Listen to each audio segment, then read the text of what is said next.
day, ladies and gentlemen. Welcome to Greatly Grant channel. In this channel, we are talking about the UAAG grant updates and information, and also we are also going to be updating you on the Theobarth and IMF and other grant informations. If you are new on this channel, consider subscribing so that when next we publish our next video, you will be kindly notified. Thank you once again for having me on Greatly channel. Bye for now.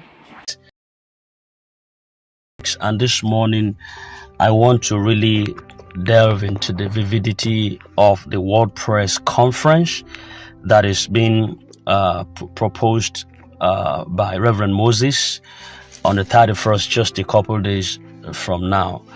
And I think I would really want to crave your indulgence so that you know the real reality behind this conference, how very important it is, how we need to work together to achieve a common goal, and how we must look at this thing holistically, especially gearing towards the success and the expectations that is in our mind. And I want you to listen to the very end in case you are the type that just gloss over information. You might not really get the best out of this. So I want you to please quieten down, slow down, and take your time with diligence and listen to my submission to the very end. Now, yesterday I posted a voice note here that has one Oga Bishop who actually spoke against Reverend Moses in that move and the way he advocated on that perspective. And I want to really delve into that aspect also. And after he spoke, we saw a lot of reactions that sparked that particular message. And one of his assertions was that Reverend Moses should have just picked a few people and asked them to sponsor the WordPress conference. I think he clearly does not understand what it actually takes to organize an event of that kind of magnitude. Now, this is not a small meeting under a canopy. This is not a church program. It's not a casual gathering of friends. A WordPress conference is a serious, high-level event that involves media houses, international observers will be there, grant handlers, legal representatives. In fact, civil society groups could also be there, and global attention will be part of the deal.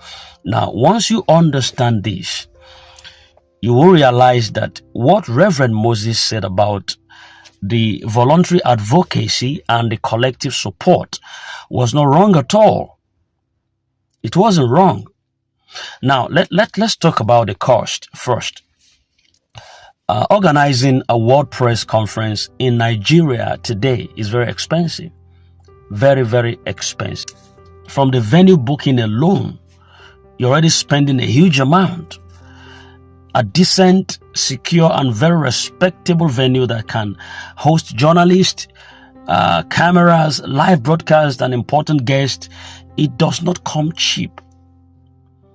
It doesn't come cheap. Then add chairs, add stage setup, add backdrop branding, some sound systems, microphones, lighting, projectors, power supply. See, all of these things cost money. They do. Then there is the media coverage. This is really the backbone of a press conference, the media coverage. You're not just calling bloggers with Android phones. You are inviting major TV stations, radio houses, print medias, online platforms, international correspondents. Some media houses require logistic support. If you don't give them support, they won't come. Some require accreditation processes, some press kits, some documentation, a lot of proper coordinations. And without this, the event will not get the global attention that it is meant to attract. Now you also have to put in the case of security and logistics. So when you say WordPress conference, you must think of crowd control, security personnel, coordination teams, ushers, protocol officers, some safety arrangements. You cannot just open the gate and you hope for the best. Anything can happen in a country like ours, my country, Nigeria, if things are not properly managed. So security alone can swallow a huge chunk of the budget. I'm just trying to put you into understanding so that we can all see things where we are headed. Where we are headed is serious. We are headed for a very serious engagement here, and it has never happened before in this ecosystem. This is taking a very transcendental move for the first time in the history of Grant ecosystem. What about documentation and production? See, professional video coverage, photography, live streaming, recorded press statements, edited clips for international distributions and official reports, they all require skilled professionals and equipment. And these people, for the record, for your knowledge, they don't work for free. So if you want the world to take you seriously, you must also present yourself so seriously.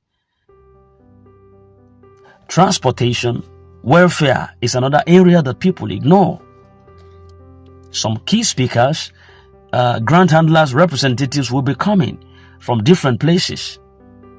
Of course, some has to handle transportation, some handle accommodation if need be, some handle feeding and coordination. You cannot invite people to represent a global cause and treat them casually. You can't. You can't just do that. Now, what about coordination and planning, if we have to delve into that also?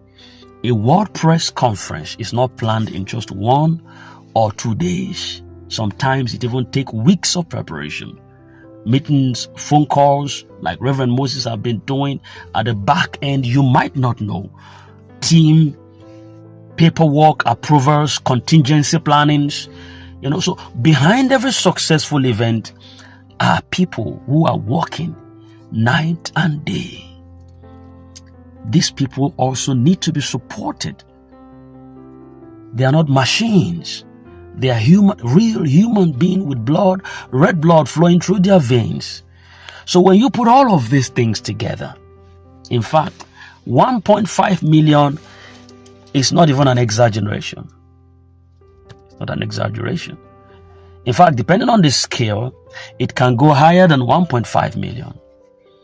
So when someone casually says, just bring out a few people to sponsor it and blah, blah, that's Barbados. It shows a lack of understanding. Even if you bring out a few people, are they expected to carry such a heavy burden alone? Is it fair? Is it fair?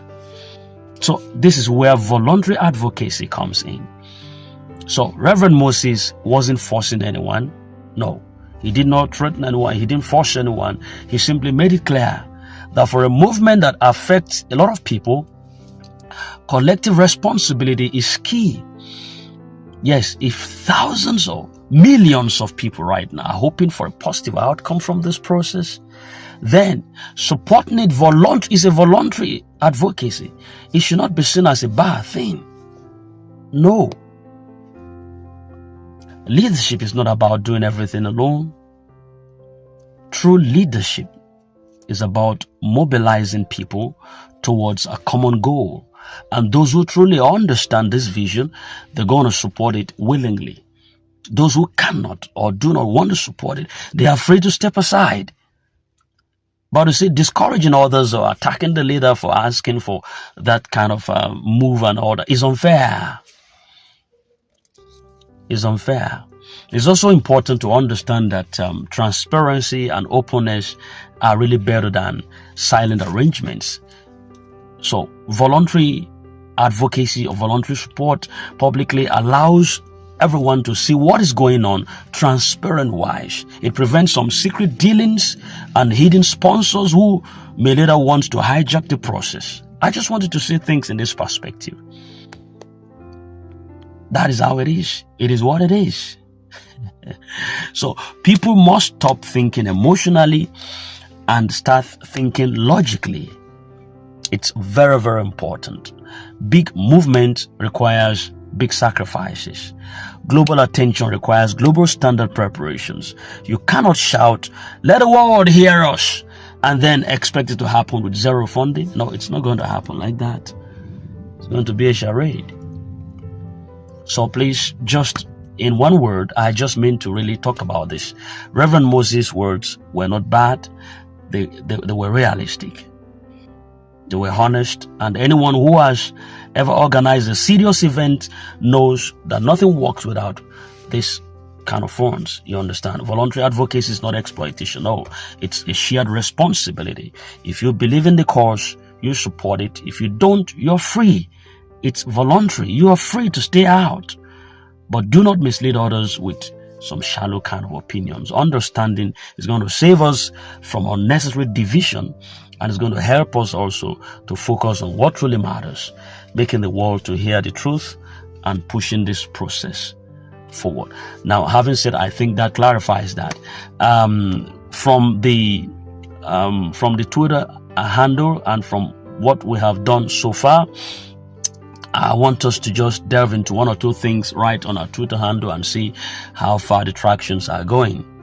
Now, the Grant Community Decide movement new created account after the former one was suspended now has drawn up to 4,000 plus followers.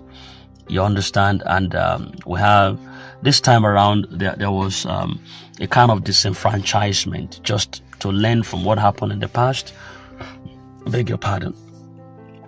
So the tweets were disenfranchised in a way that everyone is now much more importantly asked to use their own Twitter account with some of the hashtags that was provided to actually get a message across to the people that matters and the people that were targeted. You understand? So, but from the GCDM platform itself, we've just had some posts there, and that we just want to see a little bit how this has gone. The first post that was done, which was like 3 days ago, on the enough, we have about 3,000 people who were engaged on it, and we have 374 people who retweeted it.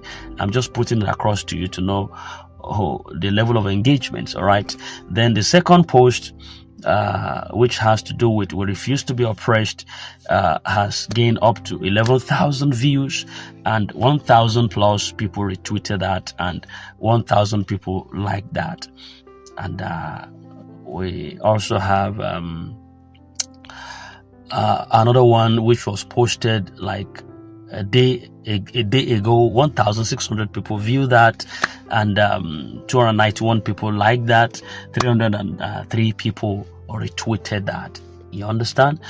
And we have the last one here, which was posted, when was this? Just 21 hours ago, and 5,000 people have viewed that. 1,000 plus people have loved that or liked that. 1,500 people have retweeted that particular, and 1,200 people have passed their comments on that. Now you might say, "Oh, what is happening?" It appears like the engagements were low. Yes, the engagement seems to be low this time around, but don't forget, like I said, there is the issue of disenfranchisement, where we were advised to use our personal Twitter handle, now. So majority of an engagement is not centered on the GCDM Twitter personal account. You understand? So we just had to shift them into different individuals so that those accounts will not be suspended again as it was before. So, but be that as it may, in case you know the area you can be of support in all of this, just if it is prayer, you can pray. You don't have Android phone, you don't have idea on tweeting and all, in spite of all the lectures we've given and whatever thing that you can support with, please just be a part of this process, and God is going to bless you. We are in for this particular move to ensure that there is freedom to everyone who has subscribed for this grant in time, and now it's time to get a harvest. So all of the processes requires prayer, dedication, commitment, and diligence. So please, let's work together in our own pace to ensure that there is maximum output at the end of the day. Thank you very much.